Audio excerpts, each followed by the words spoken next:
Friends, ದಿನದ ಎಲ್ಲಾ ಪ್ರಮುಖ ಸುದ್ದಿಯನ್ನು ನಿಮಗೆ ತಲುಪಿಸುವ ಮಸ್ತ್ ಮಗ ಚಾನೆಲ್ನ ಫುಲ್ ನ್ಯೂಸ್ಗೆ ಸ್ವಾಗತ.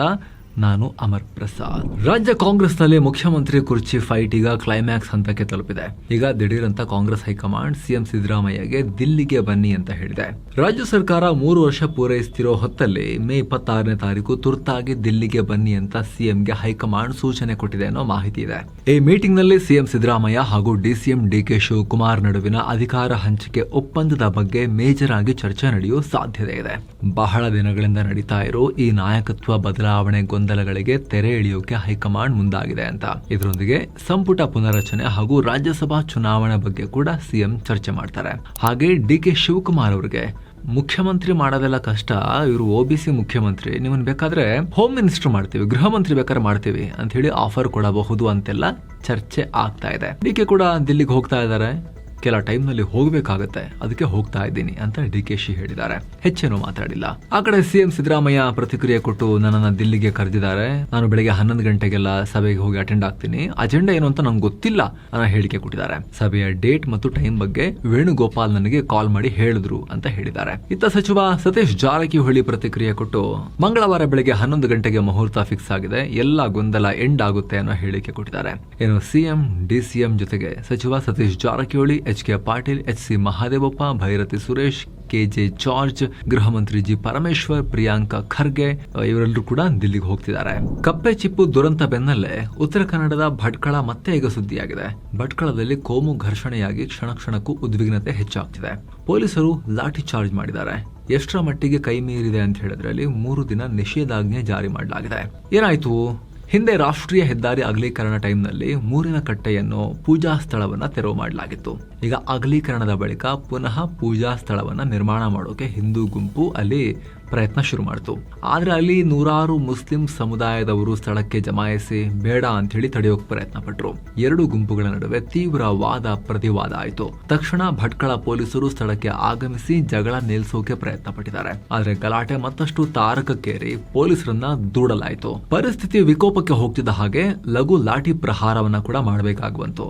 ಘಟನೆ ಖಂಡಿಸಿ ಭಟ್ಕಳ ಪೊಲೀಸ್ ಸ್ಟೇಷನ್ ಹಾಗೂ ಪೊಲೀಸ್ ಉಪ ವಿಭಾಗಾಧಿಕಾರಿಗಳ ಕಚೇರಿ ಮುಂದೆ ಹಿಂದೂ ಕಾರ್ಯಕರ್ತರು ಪ್ರತಿಭಟನೆ ಮಾಡಿದ್ದಾರೆ. ಹಿಂದೂ ಸಂಘಟನೆಗಳ ಪ್ರಕಾರ ರಾಷ್ಟ್ರೀಯ ಹೆದ್ದಾರಿಯನ್ನ ವಿಸ್ತರಿಸೋಕೆ ಮೂರಿನ ಕಟ್ಟೆಯನ್ನ ರಾಷ್ಟ್ರೀಯ ಹೆದ್ದಾರಿ ಪ್ರಾಧಿಕಾರ ರಿಮೂವ್ ಮಾಡಿದ್ದು, ತೆರವು ಮಾಡಿತ್ತು. ರಸ್ತೆ ನಿರ್ಮಾಣ ಕಾರ್ಯ ಕಂಪ್ಲೀಟ್ ಆದ್ಮೇಲೆ ಆ ಕಟ್ಟೆಯನ್ನ ರಸ್ತೆ ಬದಿಯಲ್ಲಿ ಪುನಃ ಮಾಡಿಕೊಡೋದಾಗಿ ಭರವಸೆ ಕೊಡಲಾಗಿತ್ತು. ಅದಕ್ಕೆ ಜಾಗವನ್ನೂ ಕೊಡ್ತೀವಿ ಅಂತ ಹೇಳಿದ್ರು. ಅದರಂತೆ ದೇವಸ್ಥಾನ ನಿರ್ಮಾಣ ಮಾಡಲಾಗ್ತಿದೆ. ಅದಕ್ಕೆ ಮುಸ್ಲಿಮರು ವಿರೋಧ ಮಾಡ್ತಿದ್ದಾರೆ. ಇದಕ್ಕೂ ಅವ್ರಿಗೂ ಏನ್ ಸಂಬಂಧ ಅಂತ ಹಿಂದೂ ಸಂಘಟನೆಗಳು ಕೇಳ್ತಿವೆ. ಈ ಉದ್ವಿಗ್ನತೆ ಹೆಚ್ಚಾಗ್ತಿದ್ದ ಹಾಗೆ ಭಟ್ಕಳದಲ್ಲಿ ಸೆಕ್ಷನ್ 144 ಅಡಿಯಲ್ಲಿ 3 ದಿನಗಳ ಕಾಲ ನಿಷೇಧಾಜ್ಞೆಯನ್ನ ಜಾರಿ ಮಾಡಲಾಗಿದೆ. ಅಂದ್ರೆ 5 ಅಥವಾ ಅದಕ್ಕಿಂತ ಹೆಚ್ಚಿನ ಜನ ಸೇರೋ ಹಾಗಿಲ್ಲ. ಆದೇಶ ಉಲ್ಲಂಘನೆ ಮಾಡಿದ್ರೆ ಕಠಿಣ ಕ್ರಮ ತಗೊಳ್ಳಲಾಗುತ್ತೆ ಅಂತ ಉತ್ತರ ಕನ್ನಡ ಜಿಲ್ಲಾ ಪೊಲೀಸ್ ಎಚ್ಚರಿಕೆ ಕೊಟ್ಟಿದ್ದಾರೆ. ವಿವಾದಿತ ಜಾಗದಲ್ಲಿ ಬಿಗಿ ಪೊಲೀಸ್ ಬಂದೋಬಸ್ತ್ ಅನ್ನ ಏರ್ಪಾಟು ಮಾಡಲಾಗಿದೆ. ಏನೋ ಭಟ್ಕಳದ ಅಳ್ವೆ ಕೋಡಿ ಕಡಲ ತೀರದಲ್ಲಿ ಕಪ್ಪೆ ಚಿಪ್ಪು ಸಂಗ್ರಹ ಮಾಡೋಕೆ ಹೋಗಿ ಮೃತಪಟ್ಟವರ ಸಂಖ್ಯೆ 11ಕ್ಕೆ ಏರಿಕೆಯಾಗಿದೆ.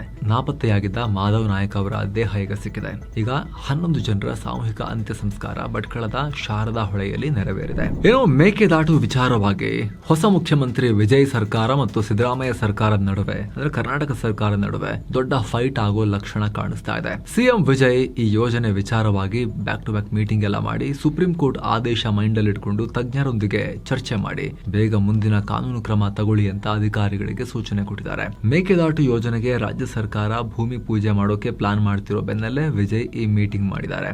ಕಾವೇರಿ ನದಿಗೆ ರಾಮನಗರ ಜಿಲ್ಲೆ ಮೇಕೆದಾಟು ಬಳಿ ಡ್ಯಾಮ್ ಕಟ್ಟೋಕೆ ಸರ್ಕಾರ ಪ್ಲಾನ್ ಮಾಡಿದೆ. ಕುಡಿಯುವ ನೀರು ಹಾಗೂ ವಿದ್ಯುತ್ ಉತ್ಪಾದನೆಗಾಗಿ ಇದನ್ನ ತರ್ತಾ ಇದ್ದಾರೆ. ಆದ್ರೆ ಈ ಡ್ಯಾಮ್ ಕಟ್ಟಿದ್ರೆ ತಮಿಳುನಾಡಿಗೆ ಹರಿಯೋ ನೀರಿಗೆ ಕತ್ತರಿ ಬೀಳುತ್ತೆ, ನಮ್ಮ ರೈತರ ಹಿತಾಸಕ್ತಿಗೆ ಧಕ್ಕೆಯಾಗುತ್ತೆ ಅಂತ ತಮಿಳುನಾಡು ವಾದ ಮಾಡ್ತಿದೆ. ಆದ್ರೆ ಕರ್ನಾಟಕ ಸರ್ಕಾರ ನಾವು ತಮಿಳುನಾಡಿನ ಪಾಲಿನ 177 TMC ನೀರನ್ನ ರೂಲ್ಸ್ ಪ್ರಕಾರ ಬಿಡ್ತಾ ಇದೀವಲ್ಲ, ಕೇವಲ ನಮ್ಮ ಪಾಲಿನ ಹೆಚ್ಚುವರಿ ನೀರನ್ನ ಮಾತ್ರ ಸ್ಟೋರ್ ಮಾಡ್ಕೊಳ್ತೀವಿ ಅಂತ ಹೇಳ್ತಾನೆ ಬಂದಿದೆ. ಇತ್ತೀಚೆಗಷ್ಟೇ ತಮಿಳುನಾಡಿನ ಮೇಲ್ಮನವಿ ಅರ್ಜಿಯನ್ನ ಕೂಡ ಸುಪ್ರೀಂ ಕೋರ್ಟ್ ವಜಾ ಮಾಡಿತ್ತು. ಸದ್ಯ ಡ್ಯಾಮ್ ನಿರ್ಮಾಣಕ್ಕೆ ರಾಜ್ಯ ಸರ್ಕಾರ ಕೇಂದ್ರದ ಅನುಮತಿಗಾಗಿ ಕಾಯ್ತಾ ಇದೆ. ಈ ಹೊತ್ತಲೇನೆ ಈ ಎಲ್ಲ ಬೆಳವಣಿಗೆಗಳಾಗ್ತವೆ. ಏನೋ ಸ್ನೇಹಿತರೆ, Vaishno Devi, Amritsar, Golden Temple, Attari border ಸೇರಿ ಎಲ್ಲ ಜಾಗಗಳಿಗೆ ಮತ್ತು ಕ್ಷೇತ್ರಗಳಿಗೆ ಯಾತ್ರೆ ಹೋಗುವ ಆಸಕ್ತಿ ನಿಮಗಿದ್ರೆ 7 Sense ಟೂರಿಸಂ ನವರ ಆಲ್ ಇನ್ಕ್ಲೂಸಿವ್ ಪ್ಯಾಕೇಜ್ ಇದು. ಆಸಕ್ತರು ಕಾಲ್ ಮಾಡಿ ಬುಕ್ ಮಾಡಿಕೊಂಡು ಹೋಗಿ ಬರ್ಬೋದು. ಇತ್ತ ತಮಿಳುನಾಡು ರಾಜಕೀಯದಲ್ಲಿ ದಿನಕ್ಕೊಂದೊಂದು ಬೆಳವಣಿಗೆಗಳಾಗ್ತವೆ. ಅಣ್ಣಾ ಡಿಎಂಕೆನ 3 ಬಂಡಾಯ ಶಾಸಕರು ತಮ್ಮ ಸ್ಥಾನಕ್ಕೆ ರಾಜೀನಾಮೆ ಕೊಟ್ಟಿದ್ದಾರೆ. ಮರಗಥಂ ಕುಮಾರವೇಲು, ಸತ್ಯಭಾಮ ಹಾಗೂ ಜಯಕುಮಾರ್ ರಿಸೈನ್ ಮಾಡಿ ಟಿವಿಕೆ ಜಾಯಿನ್ ಆಗಿದ್ದಾರೆ. ಸಿವಿ ಷಣ್ಮುಗಂ ಹಾಗೂ ಎಸ್ಪಿ ವೇಲುಮಣಿ ಬಣದಲ್ಲಿ ಇವರು ಗುರುತಿಸಿಕೊಂಡಿದ್ರು. ವಿಶ್ವಾಸ ಮತ ಯಾಚನೆ ಟೈಮ್ನಲ್ಲಿ ವಿಜಯ್ ಸರ್ಕಾರಕ್ಕೆ ವೋಟ್ ಹಾಕಿದ 25 ಬಂಡಾಯ ಶಾಸಕರಲ್ಲಿ ಈ 3 ಕೂಡ ಸೇರಿದ್ದಾರೆ. ಇನ್ನು ತಮಿಳುನಾಡಿನಲ್ಲಿ ಕಾಂಗ್ರೆಸ್ ಹಾಗೂ ಡಿಎಂಕೆ ನಡುವಿನ ಕಿತ್ತಾಟ ಜಾಸ್ತಿ ಆಗ್ತಾ ಇದೆ. ಫ್ರೆಂಡ್ಸ್, ಮೊನ್ನೆ ಚುನಾವಣೆಗೆ ಹೋಗಿ ಫೈಟ್ ಮಾಡಿದ್ದು ಕೂಡ ಫ್ರೆಂಡ್ಸ್ ಆಗೇನೆ ಕಾಂಗ್ರೆಸ್ ಡಿಎಂಕೆ. ಈಗ ಆಗ್ತಾ ಇಲ್ಲ. ಡಿಎಂಕೆನ ಉದಯನಿಧಿ ಸ್ಟಾಲಿನ್ ಕೊಟ್ಟಿದ್ದ ಹೇಳಿಕೆಗೆ ಕಾಂಗ್ರೆಸ್ ತಿರುಗೇಟು ಕೊಟ್ಟಿದೆ. ನಾವು ಅವ್ರಿಗೆ ಬಹುಮತ ಇದ್ದಿದ್ದಾಗಲೂ ಕೂಡ ಸಪೋರ್ಟ್ ಎಲ್ಲ ಮಾಡಿರ್ಲಿಲ್ವಾ, ಹೊರಗಡೆ ಇದ್ಕೊಂಡು ಬೆಂಬಲ ಕೊಟ್ಟಿರ್ಲಿಲ್ವಾ, ಅವ್ರನ್ನ ಒಪ್ಪಕ್ಕಾಗಲ್ಲ ಈ ಥರ ಎಲ್ಲ ಮಾತಾಡಿದ್ರೆ ಅಂತ ಹೇಳಿದ್ದಾರೆ. ಯಾಕಂದ್ರೆ ಉದಯನಿಧಿ ಏನ್ ಹೇಳಿದ್ರು ಗೊತ್ತಾ, ಇನ್ಯಾವತ್ತೂ ಕಾಂಗ್ರೆಸ್ನ ನಾವು ನಂಬಕ್ಕಾಗಲ್ಲ ಕಾಂಗ್ರೆಸ್ ಪಾರ್ಟಿನ ಅನ್ನೋ ಹೇಳಿಕೆ ಕೊಟ್ಟಿದ್ರು. ಮತ್ತೊಂದ್ ಕಡೆ ವಿಜಯ್ ಸರ್ಕಾರದ ವಿರುದ್ಧ ಸರ್ಕಾರ ಬಂದು 1-2 ವಾರದಲ್ಲೇ ಅಸಮಾಧಾನ ಕೂಡ ಶುರುವಾಗಿದೆ. ಅಲ್ಲಿ ಸಚಿವರ ಕೆಲ ವರ್ತನೆಗೆ, ಪೊಲೀಸರು ನಡ್ಕೊಳ್ತಿರೋ ರೀತಿಗೆ. ತಮಿಳುನಾಡಿನ ಕೊಯಮತ್ತೂರಲ್ಲಿ ಆಟವಾಡ್ತಿದ್ದ ಬಾಲಕಿಯ ಮೇಲೆ ಅತ್ಯಾಚಾರ ಮತ್ತು ಕೊಲೆ ಪ್ರಕರಣ ನಿಮ್ಗೆ ಗೊತ್ತಿದೆಯಲ್ಲ, ನಾವು ಕವರ್ ಮಾಡಿದ್ವಿ ಹಿಂದೆ ಕೂಡ ಫುಲ್ ನ್ಯೂಸ್ ಅಲ್ಲಿ. ಅದ್ರ ಬಗ್ಗೆ ಕೇಳಿದಾಗ ಸಚಿವೆ ಎಸ್ ಕೀರ್ತನ ನಗಾಡಿದ್ದಾರೆ. ಇದರ ವಿಡಿಯೋ ವೈರಲ್ ಆಗಿದೆ. ಇನ್ನೊಂದ್ ಕಡೆ ಬಾಲಕಿ ಕೇಸ್ ಬಗ್ಗೆ ಪ್ರೆಸ್ ಕಾನ್ಫರೆನ್ಸ್ ನಡೀತಾ ಇದ್ದಾಗ ಇಬ್ಬರು ಹಿರಿಯ ಪೊಲೀಸರು ಕೂಡ ನಕ್ಕೊಂಡು ಕೂತ್ಕೊಂಡಿದ್ರು. ಈ ವಿಡಿಯೋ ಕೂಡ ವೈರಲ್ ಆಗಿದೆ. ಹೀಗಾಗಿ ಇವ್ರು ಏನ್ ಬೇಸಿಕ್ ಕಾಮನ್ ಸೆನ್ಸ್ ಕೂಡ ಇವ್ರಿಗಿಲ್ಲ. ಏನ್ ಸರ್ಕಾರ ಮಾಡ್ತಾರೆ ಇವರು ಅಂತ ಹೇಳಿ, ಗಂಭೀರತನೇ ಇಲ್ಲಿರೋ ಮನುಷ್ಯರು ಅಂತ ಹೇಳಿ ಟೀಕೆ ಮಾಡಲಾಗ್ತಿದೆ. ಏನೋ ಯುಪಿ ಸಿಎಂ ಯೋಗಿ ಆದಿತ್ಯನಾಥ್ ಬಕ್ರೀದ್ ಹಿನ್ನೆಲೆಯಲ್ಲಿ ಕಟ್ಟುನಿಟ್ಟಿನ ರೂಲ್ಸ್ ಜಾರಿ ಮಾಡಿದ್ದಾರೆ. ರಸ್ತೆ ಮೇಲೆ ನಮಾಜ್ ಹಾಗೂ ಸಾರ್ವಜನಿಕ ಸ್ಥಳಗಳಲ್ಲಿ ಪ್ರಾಣಿ ಬಲಿ ಕೊಡೋದನ್ನ ಕಂಪ್ಲೀಟ್ ಬ್ಯಾನ್ ಮಾಡಿದ್ದಾರೆ. ಪ್ರಾಣಿ ಬಲಿ ಕೊಡೋಕೆ ಫಿಕ್ಸ್ ಮಾಡಿರೋ ಜಾಗದಲ್ಲಿ ಮಾತ್ರ ಅವಕಾಶ ಇದೆ. ನಿಷೇಧಿತ ಪ್ರಾಣಿಗಳನ್ನ ಬಲಿ ಕೊಟ್ಟರು ಕೂಡ ಯಾವುದೇ ಕಾರಣಕ್ಕೂ ಸಹಿಸಲ್ಲ ಅನ್ನೋ ವಾರ್ನಿಂಗ್ ಕೊಟ್ಟಿದ್ದಾರೆ. ಇದರೊಂದಿಗೆ ನಮಾಜ್ಗೂ ಮೊದಲಿದ್ದ ಜಾಗಗಳನ್ನೇ ಬಳಸಬೇಕು, ಯಾವುದೇ ಕಾರಣಕ್ಕೂ ರಸ್ತೆಗಳನ್ನ ಬ್ಲಾಕ್ ಮಾಡೋ ಹಾಗಿಲ್ಲ ಅಂತ ಹೇಳಿದ್ದಾರೆ. ಪ್ರಾಣಿ ಬಲಿ ನಂತರ ತ್ಯಾಜ್ಯಗಳ ವಿಲೇವಾರಿ ಸರಿಯಾಗಿ ಆಗಬೇಕು. ಓಪನ್ ಆಗಿ ಮಾಂಸ ಮಾರಾಟ ಮಾಡೋದು ಹಾಗೂ ಅಕ್ರಮ ಕಸಾಯಿಖಾನೆಗಳ ವಿರುದ್ಧ ಕಠಿಣ ಕ್ರಮ ತಗೊಳ್ತೀವಿ ಅಂತ ಹೇಳಿ ಯೋಗಿ ಎಚ್ಚರಿಕೆ ಕೊಟ್ಟಿದ್ದಾರೆ. ಹಾಗೆ ಗಲಾಟೆ ಮಾಡೋರನ್ನ ಐಡೆಂಟಿಫೈ ಮಾಡಿ ಆಕ್ಷನ್ ತಗೊಳ್ಳಿ ಅಂತಲೂ ಪೊಲೀಸರಿಗೆ ಸೂಚನೆ ಕೊಟ್ಟಿದ್ದಾರೆ. ಹಾಗಂತ ಫಸ್ಟ್ ಟೈಮ್ ಅಲ್ಲ, ಈ ಹಿಂದಿನದಲ್ಲೂ ಕೂಡ ಯೋಗಿ ಸರ್ಕಾರ ಬಕ್ರೀದ್ ಟೈಮ್ ನಲ್ಲಿ ಇದೇ ರೀತಿ ಗೈಡ್ ಲೈನ್ಸ್ ಅನ್ನ ಪ್ರತಿ ಸಲಿನೂ ಜಾರಿ ಮಾಡ್ತಾನೆ ಬಂದಿದೆ. ಇನ್ನು ಇದೇ ಉತ್ತರ ಪ್ರದೇಶದಲ್ಲಿ ಪೊಲೀಸರು ಮತ್ತೊಂದು ಎನ್ಕೌಂಟರ್ ಮಾಡಿದ್ದಾರೆ. ಕೊಲೆ ಕೇಸ್ ಒಂದರ ಪ್ರಮುಖ ಆರೋಪಿ ರವಿ ಯಾದವ್ನನ್ನ ಯುಪಿ ಪೊಲೀಸರು ಹೊಡೆದು ಹಾಕಿದ್ದಾರೆ. ಮೇ 1ನೇ ತಾರೀಕು ಮದುವೆ ಕಾರ್ಯಕ್ರಮದ ವೇಳೆ ವರನನ್ನ ಈ ರವಿ ಯಾದವ್ ಅಂಡ್ ಗ್ಯಾಂಗ್ ಹತ್ಯೆ ಮಾಡಿದ ಆರೋಪ ಇತ್ತು. ಈತನ ತಲೆ ಮೇಲೆ ಬಹುಮಾನ ಕೂಡ ಇತ್ತು. ಹುಡುಕಾಟ ನಡೀತಾ ಇತ್ತು. ಈಗ ಫೈನಲ್ ಹಿಡಿಯೋಕೆ ಹೋದಾಗ ಸಂಘರ್ಷ ಆಗಿ ಎನ್ಕೌಂಟರ್ ಆಗಿ ಈಗ ಹಾಸ್ಪಿಟಲ್ ನಲ್ಲಿ ಪ್ರಾಣ ಕಳ್ಕೊಂಡಿದ್ದಾನೆ. ಇನ್ನು ಬಾಲಿವುಡ್ ನಲ್ಲಿ ರಣವೀರ್ ಸಿಂಗ್ಗೆ ದೊಡ್ಡ ಸಂಕಟ ಎದುರಾಗಿದೆ. ಡಾನ್ 3 ಸಿನಿಮಾ ವಿವಾದಕ್ಕೆ ಸಂಬಂಧಪಟ್ಟಂತೆ ರಣವೀರ್ ಸಿಂಗ್ ವಿರುದ್ಧ ಫಿಲ್ಮ್ ಬಾಡಿ ಈಗ ಬ್ಯಾನ್ ಹಾಕಿದೆ. ಚಿತ್ರೀಕರಣ ಆರಂಭಕ್ಕೆ ಕೇವಲ 10 ದಿನ ಬಾಕಿ ಇರುವಾಗ ರಣವೀರ್ ಸಿಂಗ್ ಸಿನಿಮಾದಿಂದ ದಿಢೀರ್ ಅಂತ ಹೊರನಡೆದಿದ್ದಾರೆ. ಹೀಗಾಗಿ ಈ ಬಗ್ಗೆ production team western India cine employees federation ಹತ್ರ ದೂರು ಕೊಟ್ಟಿದೆ. ಇದರ ಬೆನ್ನಲ್ಲೇ FWIC ರಣವೀರ್ ವಿರುದ್ಧ ನಾನ್ ಕೋಆಪರೇಷನ್ ಆದೇಶ ಹೊರಡಿಸಿದೆ. ಅಂದ್ರೆ ವಿವಾದ ಬಗೆಹರಿಯುವವರೆಗೂ ಚಿತ್ರರಂಗದಲ್ಲಿ ಯಾರೂ ಕೂಡ ಇವರೊಟ್ಟಿಗೆ ಕೆಲಸ ಮಾಡಂಗಿಲ್ಲ ಈ ಮನುಷ್ಯನೊಟ್ಟಿಗೆ ಅಂತ. ಸಿನಿಮಾ ಡೈರೆಕ್ಟರ್ ಫರ್ಹಾನ್ ಅಖ್ತರ್ ಕೂಡ ರಿಯಾಕ್ಟ್ ಮಾಡಿದ್ದಾರೆ. ಸಿನಿಮಾದಲ್ಲಿ ಯಾವುದನ್ನು ಗ್ಯಾರಂಟಿ ಅಂತ ನಂಬಕ್ ಆಗಲ್ಲ ಅಂತ ಹೇಳಿಕೆಯನ್ನ ಕೊಟ್ಟಿದ್ದಾರೆ ಅಷ್ಟೇ ಅವರು. ಏನೋ ರಾಜ್ಯ ಸರ್ಕಾರ ಗ್ಯಾರಂಟಿ ಯೋಜನೆಗಳಾದ ಗೃಹಲಕ್ಷ್ಮಿ ಹಾಗೂ ಗೃಹ ಜ್ಯೋತಿಗಳ ಪರಿಶೀಲನೆಗೆ ಮುಂದಾಗಿದೆ. ಮೀಟಿಂಗ್ ಮಾಡಿದೆ. ಫಲಾನುಭವಿಗಳ ಪಟ್ಟಿಯನ್ನ ಪರಿಶೀಲಿಸಿ ಅನರ್ಹರನ್ನ ಪಟ್ಟಿಯಿಂದ ತೆಗೆಯೋಕೆ ನಿರ್ಧಾರ ಮಾಡಿದೆ. ಸದ್ಯ ರಾಜ್ಯದಲ್ಲಿ ಬರೋಬ್ಬರಿ 1,24,00,000ಕ್ಕೂ ಅಧಿಕ ಗೃಹಲಕ್ಷ್ಮಿ ಫಲಾನುಭವಿಗಳಿದ್ದಾರೆ. ಆದರೆ ಈ ಲಿಸ್ಟ್ ನಲ್ಲಿ ಸಾಕಷ್ಟು ಅಕ್ರಮಗಳಾಗಿದೆ ಅಂತ ಸರ್ಕಾರಕ್ಕೆ ಇವಾಗ ಗಮನಕ್ಕೆ ಬಂದಿದೆಯಂತೆ. 3 ವರ್ಷ ಆದ್ಮೇಲೆ ಮೃತಪಟ್ಟವರ ಅಕೌಂಟ್ಗೆಲ್ಲ ದುಡ್ಡು ಹೋಗ್ತಾ ಇದೆಯಂತೆ. ಹಾಗೆ ಒಂದೇ ಮನೆಯಲ್ಲಿ ಇಬ್ಬಿಬ್ಬರು ಮಹಿಳೆಯರು ಗೃಹ ಲಕ್ಷ್ಮಿಗಳಾಗ್ಬಿಟ್ಟಿದ್ದಾರೆ ಅನ್ನೋದು ಕೂಡ ಸರ್ಕಾರಕ್ಕೆ ಬಹಳ ಸಿಟ್ಟು ಮಾಡಿದೆ ಈಗ. ಹಾಗೆ ಟ್ಯಾಕ್ಸ್ ಕಟ್ಟೋರು ಕೂಡ ಗೃಹಲಕ್ಷ್ಮಿ ಹಾಗೂ ಗೃಹ ಜ್ಯೋತಿಯ ಫ್ರೀ ಸೌಲಭ್ಯ ಪಡಿತಾ ಇದ್ದಾರೆ. ಹೀಗಾಗಿ ಅರ್ಹರಿಗೆ ಮಾತ್ರ ಈ ಯೋಜನೆಗಳ ಲಾಭ ಸಿಗಬೇಕು ಅಂತ ಹೇಳಿ ಮೇಜರ್ ಸರ್ಜರಿ ಮಾಡ್ತಾರಂತೆ.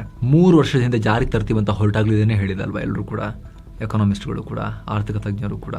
ಅವಾಗ ಏನು ಹೇಳಿದ್ದು, ಈಗ 3 ವರ್ಷ ಆದ್ಮೇಲೆ ಗೊತ್ತಾಯ್ತಾ ಇವೆಲ್ಲ ಪ್ರಾಬ್ಲಮ್ ಆಗ್ತಿದೆ ಅಂತ ಹೇಳಿ, ದುಡ್ಡಿಲ್ಲ ಅಂತ ಹೇಳಿ. ಅವಾಗ ನೋಡ್ರಿ ಎಲ್ರಿಗೂ ಫ್ರೀ, ಎಲ್ಲ ನಿಂಗೂ ಫ್ರೀ, ಇವರಿಗೂ ಫ್ರೀ, ಎಲ್ಲರ ಹೆಂಡತಿಗೂ ಫ್ರೀ ಅಂತ ಹೇಳಿ. ಇನ್ನು ಸೋಷಿಯಲ್ ಮೀಡಿಯಾದಲ್ಲಿ ಸೌಂಡ್ ಮಾಡಿರೋ ಕಾಕ್ರೋಚ್ ಜನತಾ ಪಾರ್ಟಿ ವಿರುದ್ಧ ಸುಪ್ರೀಂ ಕೋರ್ಟ್ಗೆ ಅರ್ಜಿ ಹೋಗಿತ್ತು. ಈಗ ಈ ಅರ್ಜಿ ಕಾಕ್ರೋಚ್ ಪಾರ್ಟಿ ಹುಡ್ಕೊಳ್ಳೋಕೆ ಇವರ ಸ್ಟೇಟ್ಮೆಂಟ್ ಕಾರಣ ಆಗಿತ್ತಲ್ಲ, CJI ಅವ್ರದ್ದು ಕಾಕ್ರೋಚ್ ಸ್ಟೇಟ್ಮೆಂಟ್ ಅಲ್ಲಿಂದ ಹುಡ್ಕೊಂಡಿತ್ತಲ್ಲ, ಅವರ ಪೀಠದ ಮುಂದೆನೇ ಹೋಗಿದೆ ಇದು ಕಾಕ್ರೋಚ್. ಮತ್ತೆ ಈ ವೇಳೆ ಸೂರ್ಯಕಾಂತ್ ಅವರು ದಯವಿಟ್ಟು ಇದನ್ನು ಅಷ್ಟೊಂದು ಎಮೋಷನಲ್ ಆಗಿ ತಗೋಬೇಡಿ ಅಂತ ಅರ್ಜಿದಾರರಿಗೆ ಹೇಳಿದ್ದಾರೆ. ಈ ಕೇಸ್ ಅಷ್ಟೇನೂ ಅರ್ಜೆಂಟ್ ಇಲ್ಲ, ಮುಂದಿನ ದಿನಗಳಲ್ಲಿ ವಿಚಾರಣೆ ಮಾಡೋಣ ಬಿಡಿ ಟೈಮ್ ಆದಾಗ ಅಂತ CJI ಬಹಳ ತಣ್ಣಗಿನ ಪ್ರತಿಕ್ರಿಯೆ ಕೊಟ್ಟು ಕಳಿಸಿದ್ದಾರೆ. ಮತ್ತೊಂದು ಕಡೆ ಕಾಕ್ರೋಚ್ ಪಾರ್ಟಿಗೆ ಬಿಜೆಪಿ ವಿರೋಧಿ ಪಾರ್ಟಿಗಳೆಲ್ಲ ಬೆಂಬಲವನ್ನು ಒಬ್ಬರಾದ್ಮೇಲೆ ಒಬ್ಬರು ಕೊಡ್ತಾ ಇದ್ದಾರೆ. ಈಗ TMC ಮುಖ್ಯಸ್ಥೆ ಮಮತಾ ಬ್ಯಾನರ್ಜಿ ಅವರ ಸರದಿ, ಅವರು ಕೂಡ ಕಾಕ್ರೋಚ್ಗೆ ಜೈ ಅಂತ ಹೇಳಿದ್ದಾರೆ. ಏನು ಅಸ್ಸಾಂ ವಿಧಾನಸಭೆಯಲ್ಲಿ ಏಕರೂಪ ನಾಗರಿಕ ಸಂಹಿತೆ ಯೂನಿಫಾರ್ಮ್ ಸಿವಿಲ್ ಕೋಡ್ ಬಿಲ್ ಮಂಡನೆಯಾಗಿದೆ. ಸಿಎಂ ಹಿಮಂತ ಬಿಸ್ವಾ ಸರ್ಮಾ ಪರವಾಗಿ ಸಚಿವ ಅತುಲ್ ಬೋರಾ ಇದನ್ನ ಮಂಡಿಸಿದ್ದಾರೆ. ಹೊಸ ಬಿಲ್ ಜಾರಿ ಆದರೆ ಅಸ್ಸಾಂನಲ್ಲಿ ಬಹುಪತ್ನಿತ್ವ ನಿಷೇಧ ಕಾಯ್ದೆ, ಅಂದರೆ ಒಬ್ಬರಿಗಿಂತ ಹೆಚ್ಚು ಮಹಿಳೆಯರನ್ನ ಮದುವೆ ಆಗೋ ಹಾಗಿಲ್ಲ ಅನ್ನೋದು, ಹಾಗೆ ಲಿವ್ ಇನ್ ರಿಲೇಶನ್ಶಿಪ್ನಲ್ಲಿ ಇರೋರು ಅಧಿಕೃತವಾಗಿ ರಿಜಿಸ್ಟರ್ ಮಾಡಿಸೋದೆಲ್ಲ ಕಡ್ಡಾಯ ಆಗುತ್ತೆ. ಇದರಿಂದ ಒಟ್ಟಿಗೆ ಇರೋ ಜೋಡಿ ಹಾಗೂ ಅವರ ಮಕ್ಕಳಿಗೆ ಕಾನೂನಿನ ರಕ್ಷಣೆ ಸಿಗುತ್ತೆ. ಜೊತೆಗೆ ಮದುವೆಗೆ ಹುಡುಗನಿಗೆ 21 ವರ್ಷ ಹಾಗೂ ಹುಡುಗಿಗೆ 18 ವರ್ಷ ಆಗಿರಲೇಬೇಕು. ಮದುವೆ, ಡಿವೋರ್ಸ್ ಹಾಗೂ ಉತ್ತರಾಧಿಕಾರ ಆಸ್ತಿ ಹಂಚಿಕೆ ಈ ಕಾನೂನು ಎಲ್ರಿಗೂ, ಎಲ್ಲ ನಾಗರಿಕರಿಗೂ ಸೇಮ್ ಇರುತ್ತೆ ಇದರಿಂದ. ಆದರೆ ಅಸ್ಸಾಂನಲ್ಲಿರೋ ಬುಡಕಟ್ಟು ಜನಾಂಗಕ್ಕೆ ಮಾತ್ರ ಈ ನಿಯಮಗಳು ಅಪ್ಲೈ ಆಗೋಲ್ಲ ಅಂತ ಹೇಳಿದ್ದಾರೆ. ಕಾಂಗ್ರೆಸ್ ಸೇರಿ ವಿಪಕ್ಷಗಳು ಈ ಬಿಲ್ ಅನ್ನ ವಿರೋಧಿಸಿವೆ. ರಾಷ್ಟ್ರಪತಿ ದ್ರೌಪದಿ ಮುರ್ಮು ಅವರು ರಾಷ್ಟ್ರಪತಿ ಭವನದಲ್ಲಿ 66 ಪದ್ಮ ಪ್ರಶಸ್ತಿಗಳನ್ನ ಪ್ರದಾನ ಮಾಡಿದ್ದಾರೆ. ದಿವಂಗತ ನಟ ಧರ್ಮೇಂದ್ರ ಅವರಿಗೆ ಮರಣೋತ್ತರ ಪದ್ಮ ವಿಭೂಷಣ ಪ್ರಶಸ್ತಿ ಘೋಷಣೆಯಾಗಿತ್ತು. ಅದನ್ನ ಅವರ ಪತ್ನಿ ನಟಿ ಹೇಮಾ ಮಾಲಿನಿ ಸ್ವೀಕಾರ ಮಾಡಿದ್ದಾರೆ. ಹಾಗೆ ಎನ್ ರಾಜಂ ಅವರು ಪದ್ಮ ವಿಭೂಷಣವನ್ನ ಪಡ್ಕೊಂಡಿದ್ದಾರೆ. ಮಹಾರಾಷ್ಟ್ರದ ಮಾಜಿ ಗವರ್ನರ್ ಭಗತ್ ಸಿಂಗ್ ಕೋಶ್ಯಾರಿ ಮತ್ತು ಕೋಟಕ್ ಮಹೀಂದ್ರ ಬ್ಯಾಂಕ್ನ ಸಂಸ್ಥಾಪಕ ಉದಯ್ ಕೋಟಕ್ಗೆ ಪದ್ಮಭೂಷಣ ಪ್ರಶಸ್ತಿಯನ್ನ ಕೊಡಲಾಗಿದೆ. ಒಟ್ಟು 2 ಪದ್ಮ ವಿಭೂಷಣ, 6 ಪದ್ಮಭೂಷಣ ಮತ್ತು 58 ಪದ್ಮಶ್ರೀ ಪ್ರಶಸ್ತಿಗಳನ್ನ ರಾಷ್ಟ್ರಪತಿ ಪ್ರದಾನ ಮಾಡಿದ್ದಾರೆ. ವಾರದ ಮೊದಲ ಸೆಷನ್ನಲ್ಲಿ ಭಾರತದ ಷೇರುಪೇಟೆ ಗ್ರೀನ್ನಲ್ಲಿ ಕೊನೆಗೊಂಡಿದೆ. ದಿನದ ವಹಿವಾಟಿನ ಅಂತ್ಯಕ್ಕೆ ಸೆನ್ಸೆಕ್ಸ್ 1023 ಪಾಯಿಂಟ್ಸ್ ಅಥವಾ 1.42% ಜಂಪ್ ಆಗಿ 76,488ಕ್ಕೆ ತಲುಪಿದೆ. ನಿಫ್ಟಿ 312 ಪಾಯಿಂಟ್ಸ್ ಅಥವಾ 1.32% ಜಂಪ್ ಆಗಿ 24,031ಕ್ಕೆ ತಲುಪಿದೆ. ಇತ್ತ BSE mid cap index 0.80% jump ಆಗಿದೆ. ಸ್ಮಾಲ್ ಕ್ಯಾಪ್ ಇಂಡೆಕ್ಸ್ 1.22% ಏರಿಕೆಯಾಗಿದೆ. ಹೂಡಿಕೆದಾರರು ಸಿಂಗಲ್ ಸೆಷನ್ನಲ್ಲಿ 6 ಲಕ್ಷ ಕೋಟಿ ರೂಪಾಯಿ ಗೇನ್ ಮಾಡಿಕೊಂಡಿದ್ದಾರೆ. BSE ಲಿಸ್ಟೆಡ್ ಕಂಪನಿಗಳ ಮಾರ್ಕೆಟ್ ಕ್ಯಾಪ್ 469 ಲಕ್ಷ ಕೋಟಿ ರೂಪಾಯಿಗೆ ರೀಚ್ ಆಗಿದೆ.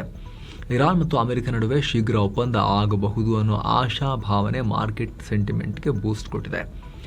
ಇರಾನ್ ಜೊತೆಗಿನ ಡೀಲ್ನಲ್ಲಿ ಪ್ರಗತಿಯಾಗಿದೆ, ಹಾರ್ಮುಜ್ ಮತ್ತೆ ಓಪನ್ ಆಗುತ್ತೆ ಅಂತ ಟ್ರಂಪ್ ಹೇಳಿದ್ರು. ಇದರ ಬೆನ್ನಲ್ಲೇ ಕ್ರೂಡ್ ಆಯಿಲ್ ಬೆಲೆ $98 ತನಕನೂ ಇಳಿತು. ಆಲ್ಮೋಸ್ಟ್ ಒಂದು ತಿಂಗಳಿಂದ 107, 110 ಆಸುಪಾಸಲ್ಲಿದ್ದ ಕ್ರೂಡ್ ಆಯಿಲ್ ಬೆಲೆ $100 ಕೆಳಗೆ ಬಂದು $98 ಆಸುಪಾಸಲ್ಲಿತ್ತು. ಇದರ ಜೊತೆಗೆ ಡಾಲರ್ ಮುಂದೆ ರೂಪಾಯಿ ಮೌಲ್ಯ ಕೂಡ ಸ್ವಲ್ಪ ಚೇತರಿಸಿಕೊಳ್ತಾ ಇದೆ. ಹಾಗೆ US ಬಾಂಡ್ ಯೀಲ್ಡ್ಸ್ ಕೂಡ 2% ಕ್ರ್ಯಾಶ್ ಆಗಿದೆ.